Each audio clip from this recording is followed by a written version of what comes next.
Here is the large crate that we got from Amazon for Marley. She grew out of her medium crate, so we needed to go ahead and get another one. What I really like about this one is that the latch has these 3 locking points. So you have one here, one in the middle, and one at the top to make sure that the door is secure. I took the tray out. It's very easy to take the tray in and out. There is this latch right here, so let me get the tray and show you how to put it in.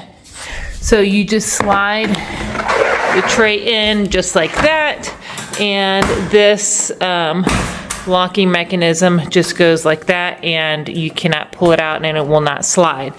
It also comes with a divider and this handle that you can install on the top here. I have a crate cover, so I will not be installing the handle, but this is the one door option, and we really like it. It's very sturdy and secure, so we would highly recommend.